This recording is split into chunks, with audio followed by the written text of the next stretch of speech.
just want you to tell me face to face that it was the friend that I was. Get bold. You had all of these things to say. Oh, she's messing with his friend. She's doing this. She's doing that. Say it. What do you say when people say your wife's around all the time? Why? This is my best friend, my everything. We have other business ventures together. We do so much together, and also we just enjoy being around each other. So I say, butt out and mind your own business. It began not with a camera flash or a leaked blog post, but with a quiet conversation behind closed doors. One woman asking for truth after living 26 years under a carefully curated illusion. Chantel Christie, the daughter raised under the bright lights of Basketball Wives fame, had always been told she was the product of a love story between her mother, Jackie Christie, and her loyal husband, Doug Christie. She believed that story until whispers became blogs and blogs became accusations, and a white envelope filled with DNA results shattered the life she thought she knew.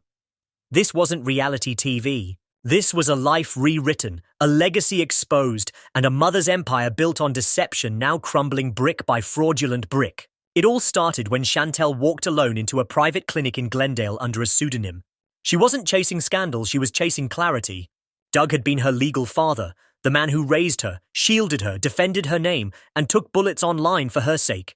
But something inside her never clicked. There was no bone-deep connection, no unshakable father-daughter bond. And when the rumors about Chris Webber, Jackie's old friend and NBA star, resurfaced, rumors about him being Chantel's real father, Chantel couldn't dismiss them anymore. What she found was not a paternity confirmation. What she found was absence. Doug, 0% match. Chris, not even close, the real match. Clarence Knox, a name Chantel had never heard, a man who had been systematically erased from her life. The DNA test opened the floodgates.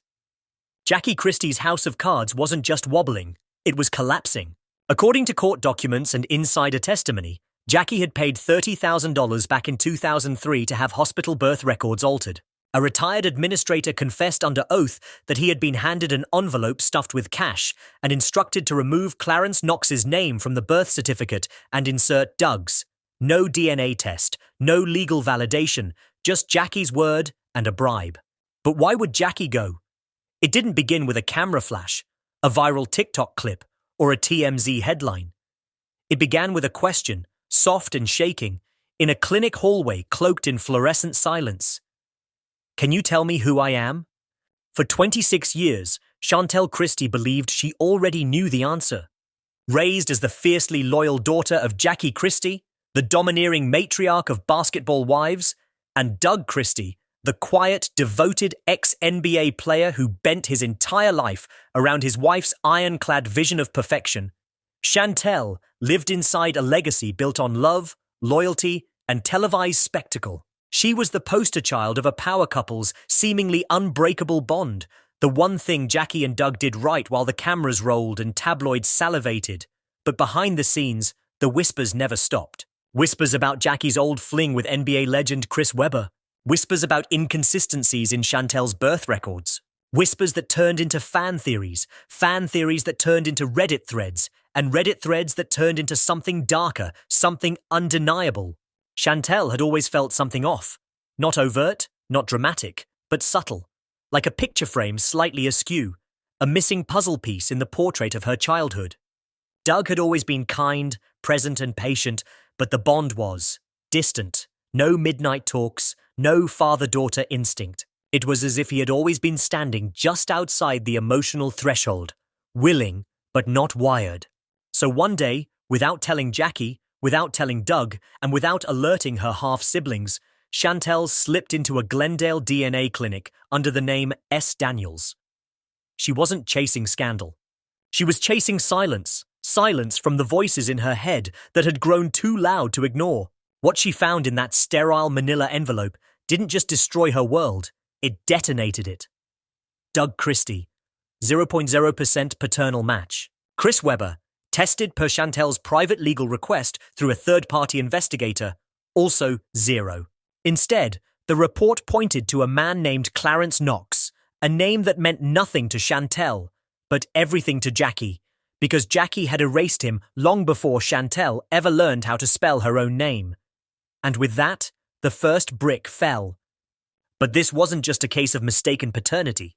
It was fraud, deception, and legacy laundering at a level even reality TV couldn't script. According to sealed court documents later leaked by an anonymous former Basketball Wives producer turned whistleblower, Jackie Christie had orchestrated a full-scale identity rewrite for Chantel back in 2003, paying a now-retired hospital administrator named Gregory Mullins $30,000 in untraceable cash to replace Clarence Knox's name on the official birth certificate with Doug Christie's. No court order, no DNA test. Just Jackie's word and a bribe, sealed in a manila envelope under the table at a Denny's in Sacramento. Mullins later confessed under oath after. Doug, it turns out, never knew. He raised Chantel believing she was his. He loved her believing she was his. And when the DNA results came out, privately, first, he collapsed. Not physically, but emotionally, spiritually.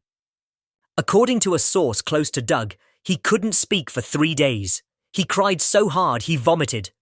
He had stood by Jackie through every rumor, every tabloid accusation, every emotional breakdown she staged for the camera. And now, he realized, he had been standing on a lie. The fallout was immediate and nuclear. Chantel confronted Jackie in a private family mediation session held in a Beverly Hills office and secretly recorded the entire exchange. The audio, leaked by a former intern at the firm and verified by forensic audio analysts, captures Jackie screaming, sobbing, and then suddenly whispering in cold, clipped tones. "You weren't supposed to find out. You were supposed to be mine. You were supposed to be Doug's. Clarence didn't want you. He didn't even want to sign the birth certificate." To which Chantel responds, "That was never your choice to make. You played God with my life." The audio went viral within 36 hours. TMZ picked it up. So did the Shade Room. And suddenly Jackie Christie, the queen of image management, the woman who once flew into a rage on Basketball Wives over a rumor about Doug liking a woman's Instagram post, was exposed not just as controlling, but as criminal. Fans split into camps. Some defended her, citing a mother's desperation to protect her child. Others called for criminal charges. Doug, meanwhile, moved out of their shared home in Woodland Hills and issued a brief statement. "I need time to process this. I still love Chantel as my daughter, but I was lied to. And I am broken." By week's end, he had filed for separation. And Clarence Knox? He wasn't missing. He had simply been erased. A former promoter turned sober living mentor, Knox lived just outside of Oakland and was blindsided when Chantel showed up at his door with the test results in her purse and tears streaming down her face. According to a handwritten statement he submitted during the ensuing lawsuit, Clarence had never been given the chance to be a father. Jackie had told him she was pregnant, then disappeared. When he tried to track her down, he was served a restraining order and told by her legal team that Jackie had lost the baby. He grieved for a daughter he thought had never been born, only to discover 2 decades later that she had been raised by someone else under a completely different identity. The two began the slow, awkward, aching process of rebuilding. Chantel was hesitant, guarded, but curious. Clarence was overcome with guilt. But the biggest blow came when Jackie attempted to block their reunion by filing a restraining order against Clarence, citing emotional distress and public harassment. The judge laughed it out of court.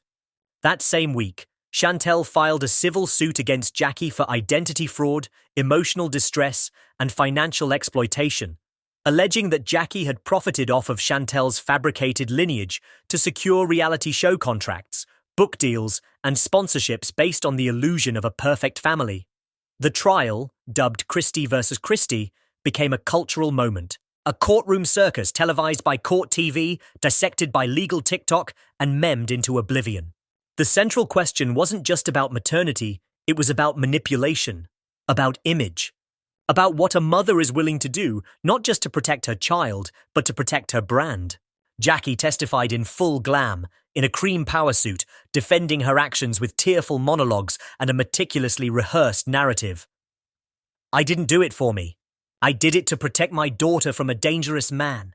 But the receipts told a different story. Wire transfers, text messages, and emails dating back to 2002 detailing the entire conspiracy.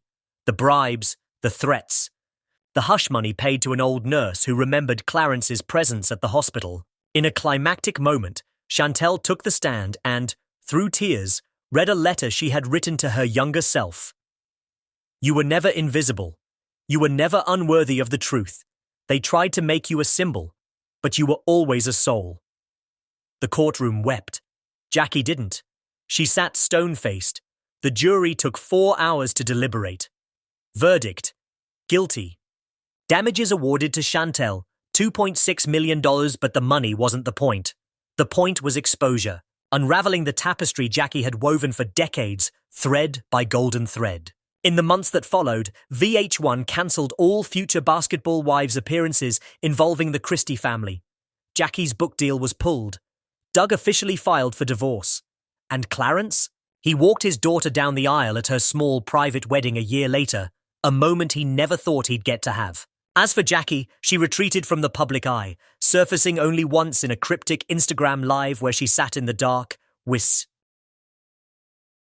But even as the courtroom lights dimmed and the world turned its attention to the next scandal, the real aftermath for the Christie family was only just beginning. Because while justice had been served on paper, the ghosts Jackie Christie had spent decades burying were clawing their way back into the open with a vengeance. And this time, there were no producers to cut the footage, no editors to splice the truth into a marketable storyline, no glam squad to conceal the emotional wreckage swelling beneath her surgically smoothed skin. The public watched with a mix of fascination and horror as Jackie, once the indomitable queen of Basketball Wives, descended from reality royalty to real-world infamy almost overnight. In the days following the verdict, she vanished from her Woodland Hills estate without so much as a goodbye to Doug or her youngest daughter Chantel. What the public didn't know, but what leaked weeks later through a former family assistant turned anonymous source, was that Jackie had checked herself into a private rehabilitation and mental wellness center in Sedona, Arizona, under the alias Marjorie Hill.